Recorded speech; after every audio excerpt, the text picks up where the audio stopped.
धर्म ध्वजा। आप देख रहे हैं हिंदुस्तानियम टेल्स एंड टॉक्स। धर्म ध्वजा में हम आपके लिए लाते हैं धर्म कथाएं, धर्म चर्चा और भी बहुत कुछ।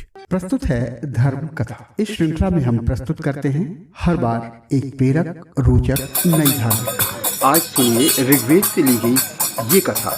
शीर्षक है रानी बनी पिशाचिनी।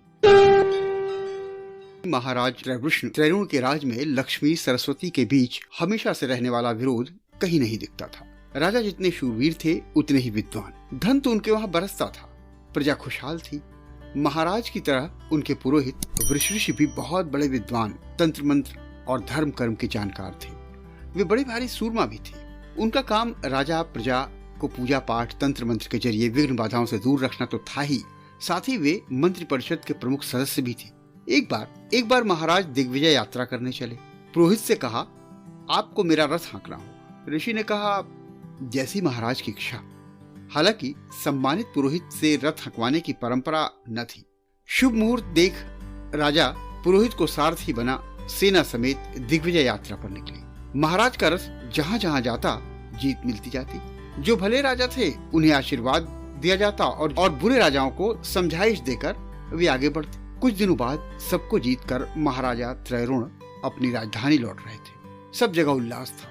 नगर के नजदीक जनता के दर्शन पाने के लिए भीड़ उमड़ पड़ी थी। उत्साह इतना कि व्यवस्थापकों के काबू से बाहर जा रहा था। अचानक रंग में भंग हो गया। शोभा यात्रा नजदीक से देखने को उतावला एक अबोध ब्राह्मण बालक रथ के पहिए के नीचे आ गया। सारा मजा किरकिरा हो गया। राजकीय रथ से कुचलकर एक ब्राह्मण बालक की हत्या हो जाए, जिस पर खुद महाराज बैठे हों और हाँकने वाला हो राजपुरोहित, तो अपराधी किसे माना जाए? निर्णय कौन करे? ये बहुत बड़ा सवाल खड़ा हो गया। निर्णय ये हुआ कि इस बात का निर्णय वहां मौजूद जनता करेगी। महाराज और राजपुरोहित अपनी अपनी बात रखेंगे। महाराज ने कहा, पुरोहित रथ चला रहे थे, उन्हें इसकी सावधानी रखनी चाहिए। ब्राह्मण बालक की हत्या का दोष उन्हीं का है।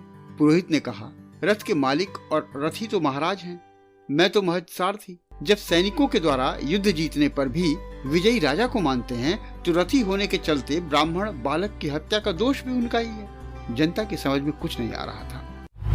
कथा सत्संग में बाधा न आए, इसलिए स्मरण दिलाते चलें कि कृपया चैनल को अपना बना लें। सब्सक्राइब बटन दबाएं ताकि हर अपडेट की पहली सूचना आप तक आए। पुरोहित का कहना ठीक तो लगता, पर महाराज से मोह और उनके प्रभाव के चलते उन्होंने महाराज को निर्दोष और पुरोहित को दोषी घोषित कर दिया। पुरोहित जनता जनार्दन के फैसले पर क्या कहते? राष्ट्रीय हित की दृष्टि से मौन रह गए। अचानक ही पुरोहित ने कुछ ऐसे मंत्र पढ़े कि मरा ब्राह्मण बालक जी उठा।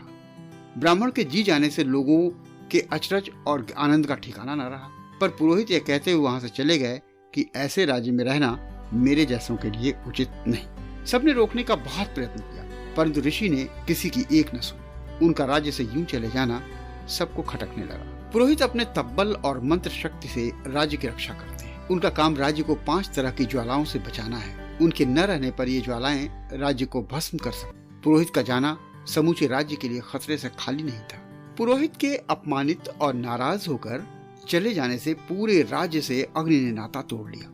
शाम होते होते राजभवन के बाहर प्रजाजनों का समुद्र उमड़ पड़ा। सब चिल्लाए, हमें आग दो, चूल्हा जलता ही नहीं, बाल बच्चे भूख से छटपटा रहे हैं। अग्नि के अभाव में यज्ञ हवन बंद होने की सूचना पहले ही मिल चुकी थी। महाराज को समझते देर न लगी कि यह राज्य पुरोहित के अपमान का ही नतीजा है। उन्होंने कहा, जहाँ कहीं पुरोहित जी मिले, उन्हें बड़े आदर के साथ मेरे पास लाया जाए। चारों ओर चर भेजकर पुरोहित जी को ढूंढ निकाला गया। अधिकारी पुरोहित को ले आए तो महाराज उनके चरणों में गिरकर कहने लगे, क्षमा करें, किसी तरह प्रजा को उबारें। आपके चले जाने से अग्निदेव भी लुप्त हो गए। प्रजा का दुख देखकर ऋषि विचार में पड़े कि आखिर हुआ क्या। उन्होंने 5 मिनट ध्यान किया और महाराज से कहा कि अंतःपुर में चलिए। महाराज पुरोहित जी की बात सुन हैरान रह गए।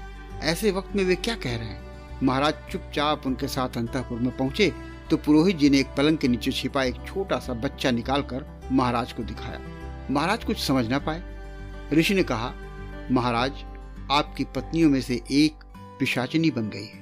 मेरे रहते तो उसे उत्पात मचाने का अवसर नहीं मिल पाता था। मेरे यहाँ से जाते उसने तुरंत ही अग्नि से सारा तेज उठाकर यहाँ शिशु रूप में छिपा दिया है। इसी के चलते पूरे राज्य में अग्नि से तेज जाता रहा। महाराज को तो काटो खून नहीं। पुरोहित जी की ओर देखकर इस संकट से उबारने की प्रार्थना करने लगे। पुरोहित जी ने अग्नि की स्तुति की, प्रभु आपके तेज के अभाव में आज सारी प्रजा विपन्न हो बिलख रही है, दयामय दया करें। जो ही पुरोहित जी की स्तुति पूरी हुई, पलंग के नीचे से मिला बच्चा अग्नि रूप में प्रकट हो गया। पिशाचिनी बनी रानी वहां तुरंत आकर उसे पकड़ने चली तो उसे पुरोहित जी ने मंत्र प्रभाव से तुरंत ही भस्म कर दिया। अब तो राज्य में घर घर की यज्ञशालाओं और होम की अग्नि जल उठी। प्रजा खुश हो गई। महाराज ने अपने पुरोहित वृष ऋषि से क्षमा मांगी। प्रभु, अपने सम्राट पद के गर्व में आकर मैंने आपका घोर अपमान किया, फिर भी आप चुपचाप चले गए। मुझे दुख है, मेरे पाप का फल मेरी प्रजा को भुगतना पड़ा। आपकी क्षमाशीलता ने मुझे और मेरी प्रजा को उबार लिया। पुरोहित ने राजा को गले लगाते हुए कहा, महाराज, राज्य का पुरोहित होने के नाते प्रजा का कष्ट निवारण मेरा कर्तव्य ही था।